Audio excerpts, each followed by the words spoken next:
Hello, ladies and gentlemen. You're watching TVP World. I'm Diana Skaya, and welcome aboard the Eastern Express. Imagine ordering fries and getting sushi delivered instead. Sounds surprising, right? Well, that's exactly what Georgia did with its foreign policy. On this episode, we're talking about Tbilisi's shocking shift eastward, not the direction you take when you miss the turn for Batumi, but the geopolitical kind. Strap in, because tonight we're unpacking how Tbilisi swapped Washington, D.C. for Beijing, Tehran, and Dubai, and why this eastward U-turn might cost them more than just a few fries. So without further ado, let's take a look at our latest report to find out more. The Georgian dream is taking further steps to find Georgia partners beyond the West. While the party's policy has been largely regional, with Russia looming in the background, it seems that the Georgian dream wants to expand its horizons, so to speak. Despite thousands of Georgians supporting further integration of Western structures and the European Union, the government is dead set on someone else, namely China. Georgian media report that the two countries have recently elevated their diplomatic relations, with Tbilisi reaffirming its support for the One China policy. The two sides also pursue new avenues of cooperation, mainly as part of the Belt and Road Initiative, China's flagship economic and geopolitical program. This includes developing transport, expanding trade, and further mutual investments. Georgia is not the first country to recently be courting Chinese influence. Chinese President Xi Jinping recently visited another South Caucasus nation, Azerbaijan, where he announced the establishment of a comprehensive strategic partnership between the two. When it comes to domestic Chinese policy, Xi Jinping has often labeled his vision for the country as the Chinese dream. It seems that the Georgian government very much wants to share in it, even at the cost of the dreams of many Georgians. Let's zone in on the East planning portion of our show. Over the last couple of years, China and Georgia have been growing more and more close when it comes to trade. Yet this blooming partnership is truly centered around one thing: the so-called Middle Corridor and Beijing's interest in this project. China has its own Belt and Road Initiative, which is meant to become one of the world's most important trade routes. Yet this doesn't mean that it isn't interested in other projects like the Middle Corridor, of which China is also a part of. After all, this route, which is crucially omitting Russia, is a possible game changer when it comes to global trade and supply chains. It runs from China to Europe, and most importantly, through Georgia. While this route was not initiated by China itself, over the years it has become increasingly important to Beijing as an additional counterweight to Russian-controlled trade routes. Lucrative trade deals and heavy investments into Georgian infrastructure and the country's economy mean that China gets to have more say over the Middle Corridor, especially since these investments also include rail and port developments. This is where this surge in cooperation and more diplomacy between Georgia and China stems from. Beijing is eager to secure as many entry points into Europe as it possibly can, and Georgia, under the Georgian Dream Party, is seeking to step away from the West and tighten relations with partners like China through the aforementioned deals. And now let's take a look at the issue in greater detail. Now, don't get me wrong, I'm all for diversifying your portfolio. But when your Western allies start ghosting you harder than a bad Tinder date, and you find yourself cozying up to authoritarian regimes faster than a Georgian grandmother wrapping you in a blanket, well, then it's time to question your life choices. On May 10, Ambassador Zhu Qian proudly announced that Chinese investment in Georgia hit a whopping $1.3 billion, making Georgia the South Caucasus equivalent of Silicon Valley in property speculation. And 2 weeks later, Transparency International Georgia dropped a report revealing that Beijing's influence now extends from highway tolls to high school Mandarin classes. Yes, you heard that right. Mandarin is about to become Georgia's second language, which is going to confuse the hell out of many aunts and uncles for whom Russian has been the lingua franca in the region. Meanwhile, over in Tehran, trade volumes have nearly tripled since 2012, with consequent Georgian prime ministers having been seen at many Iranian ceremonies. And let's not forget the United Arab Emirates, whose gleaming skyscrapers now loom larger in Tbilisi's investment horizon than actual skyscrapers in Tbilisi. Now, in March of this year, Georgia and the Imar Group inked a $6 billion deal. Now, Georgia has long prided itself as the South Caucasus' shining democratic unicorn, galloping towards EU and NATO membership with the enthusiasm of a dog chasing a squirrel. By late 2024, Washington hit pause on strategic partnerships, and Brussels muttered something about reforms. Meanwhile, Tbilisi hit the snooze button on its EU application until at least 2028. One economist put it bluntly, Western cash flows are drying up and Tbilisi needs to plug the gap. Hence, the pivot eastward, a geopolitical version of if at first you don't succeed, try authoritarian regimes. But if we're being real, while Georgia is busy praising its new eastern friends, Russia is quietly waltzing back in. On May 1st, a Russian passenger plane landed in Abkhazia for the first time in 32 years. A reminder that the Kremlin still has front row seats in Tbilisi's neighborhood. And if Georgia keeps alienating the West, it might find itself stranded between authoritarian powers with no one left to call for help but, well, you know who. So what's the takeaway? Well, diversification is great unless it means trading your values for cash. And Georgia must remember why it chased Western integration in the first place, to safeguard its democracy, its sovereignty, and its future. But no amount of promised investment can replace security and stability. And now here to shed more light on the issue is Alexandre Crévaux-Asatiani, the Director of Foreign Affairs at the United National Movement, Georgia. Alexandre, so happy to have you here with us on Eastern Express.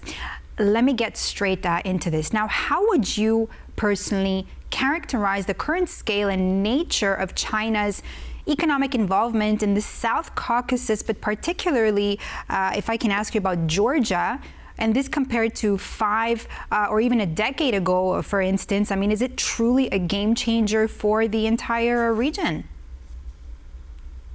Hi. Yes, absolutely. I mean, China is pursuing a very aggressive economic colonial policy in the South Caucasus, particularly in Georgia, to an extent that we hadn't really seen in the world since it first engaged in Africa 30 years ago.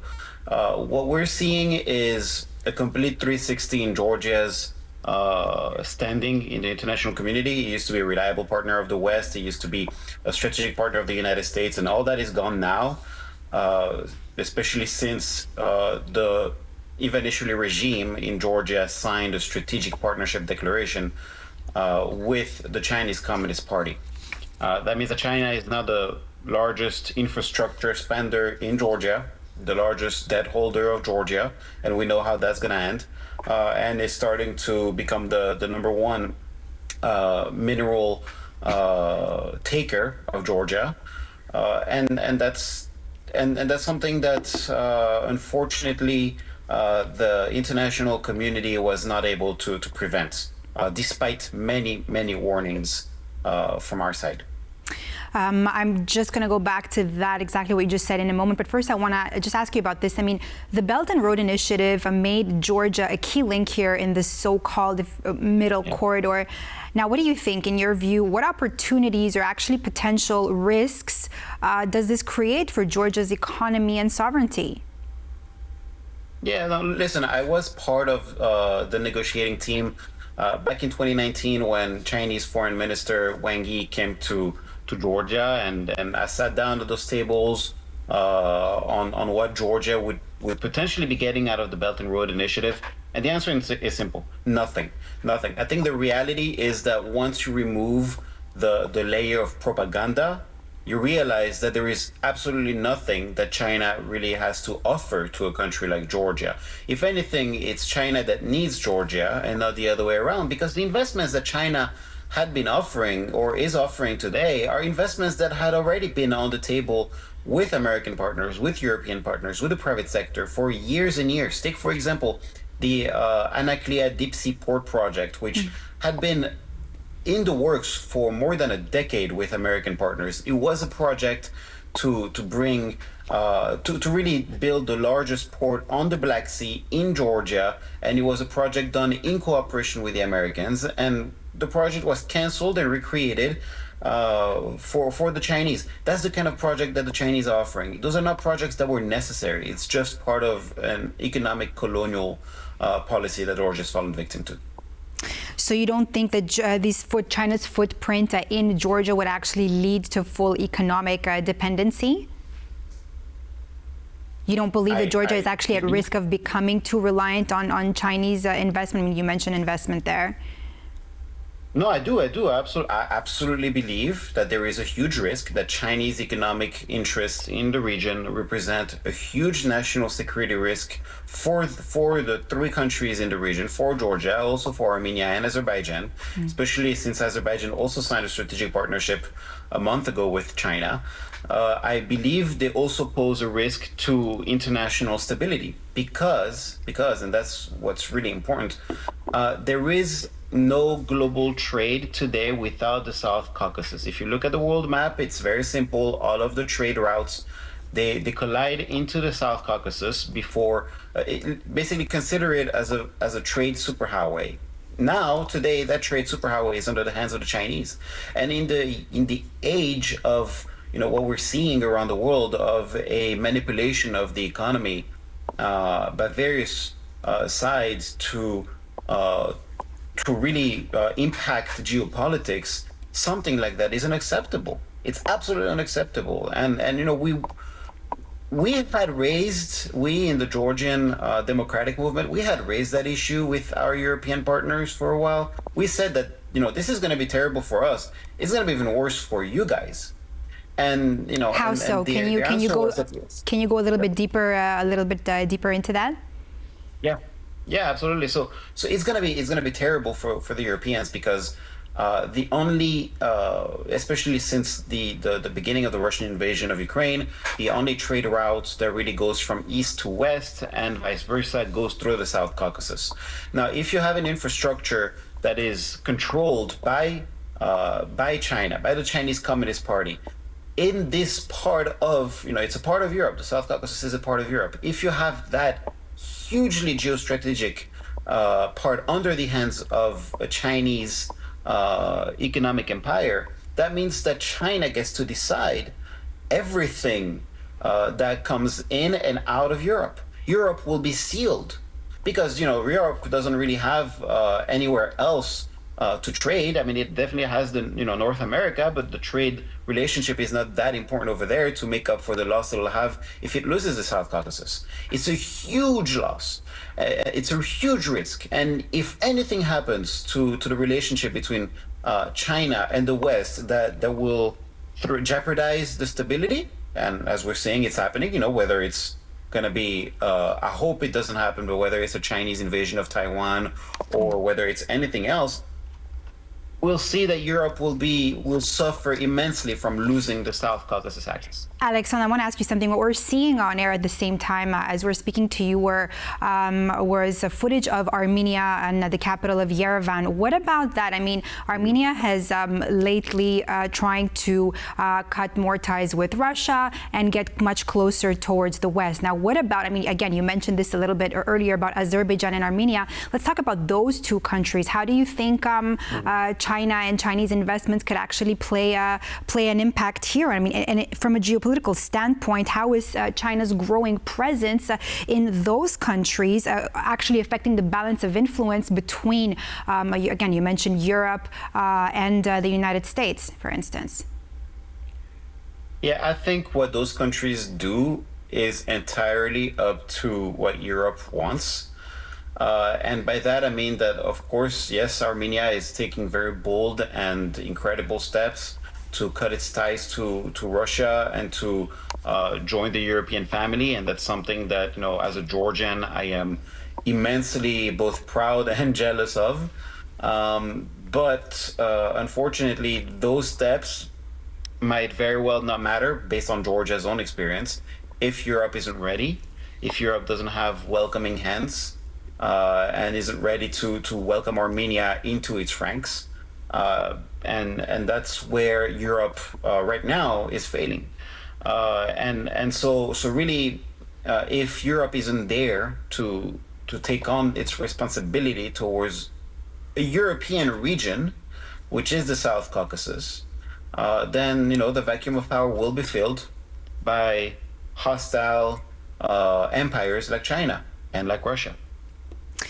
Looking ahead, Alexandre, how do you see Georgia using this economic relationship with China to actually diversify its geopolitical partnerships? Or do you fear that it might actually inadvertently drift further away from its Euro-Atlantic aspirations? Yeah, okay. I think we need to be very careful with the terms we use when we talk about Chinese economic relations with certain countries, especially with Georgia. There is no interest, there is no diversification, there is none of that happening. There is only economic colonialism and geopolitical imperialism. One second, I have to interrupt you right there. But what about, one second, please do correct me if I'm wrong though, what about cultural diplomacy? Yeah. I mean, there are possibly rumors, I mean, you please do break this for me if it is true or not. Is Mandarin about to be taught in certain Georgian schools? That's true. So that's also cultural diplomacy. So are you really saying that it's not China is not having this big of an impact? No, I'm not saying that at all. I'm saying it's a terrible impact. I'm saying that we're talking about public schools in Georgia that don't have. There's no free school lunches in Georgia. There's no school lunches, period, in Georgia. But somehow we're about to enroll millions of dollars worth of a program to teach Mandarin to kids who don't need it. It's not a language that's necessary for Georgia. What's necessary for Georgia is proper English language, because that's the language of the world, and we don't have teachers for that in Georgia. So, but really, this is actually going into the Georgian. Just out of curiosity, is that Mandarin actually already going to go into the Georgian curriculum for education? I mean, this was accepted. So this was already announced by the Ministry of Education a month ago that Chinese would start to be provided in every public school of Georgia. And how are, if I can ask you this, how are possibly parents reacting to this news, or ordinary Georgian citizens to that? I mean, that's again part of the immense, the colossal failure of the West in Georgia, is that it was never able to explain the risk of Chinese economic, cultural imperialism. So really, most people just don't understand what the point of all that is. They don't understand what kind of geopolitical games are being played with things like language. They don't understand what the Confucius Institute is, but Georgia had a minister of education for a long time that was also the director at the same time of the Confucius Institute in Tbilisi. And that's, Confucius Institute being one of the Chinese Communist Party's tools of foreign influence. We had, and that goes into so many different aspects too. We had a minister of defense that was also on the board of an internationally sanctioned Chinese state-owned company. It was an internationally sanctioned company because they had been involved in illegal arms trade in Iran, and that person was Minister of Defense. That goes into every layer, whether you're talking about economy, about national interest, about national security, about culture, like you're saying. All of that, you see the Chinese hand. Thank you so much, Alexandre Crévoy-Assatiani. Actually, I do want to tell you one more thing, if you don't mind. I'll tell you one more thing, and I'll show you how incredibly scary that hand is. I was supposed to visit Taiwan last year. For an important visit that was supposed to have me meet with some members of the local civil society.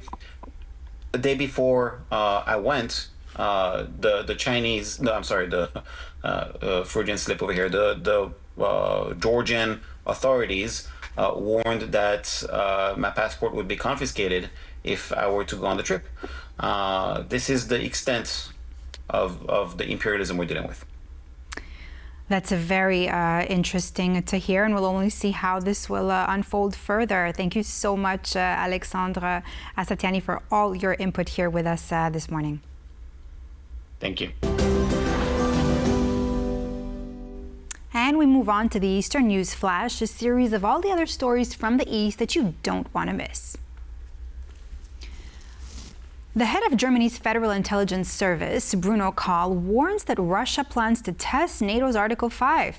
According to evidence, Moscow views its current war in Ukraine as part of a broader strategy. Even though the Russian army has had a less than stellar showing when it comes to its military prowess in Ukraine, it seems that Moscow has not had enough. A recent report from German intelligence shows that the Russians would very much like to push NATO back to its 1990s borders and remove US military presence from Europe. According to Kahl, there are apparently voices in Moscow which do not believe that NATO's Article 5, which entails that an attack against one member of the alliance is an attack against all, would actually be enforced. What's more, the head of German Federal Intelligence also says he is certain and has evidence that Russia sees its current war in Ukraine as a step in its wider plan to go farther westward. In a bit of a surprising turn of events, Serbian President Aleksandar Vučić says he supports Ukraine's territorial integrity. He's also offered to help rebuild Ukrainian cities. The Serbian president's first ever visit to Ukraine has come across to some observers as a step towards an EU realignment for Serbia. Traditionally, Belgrade has maintained very close ties with Russia, although that has not stopped the country from pursuing European Union membership. During the Ukraine Southeast Europe summit, Vučić declared readiness to assist Ukraine in a manner which would go beyond political statements.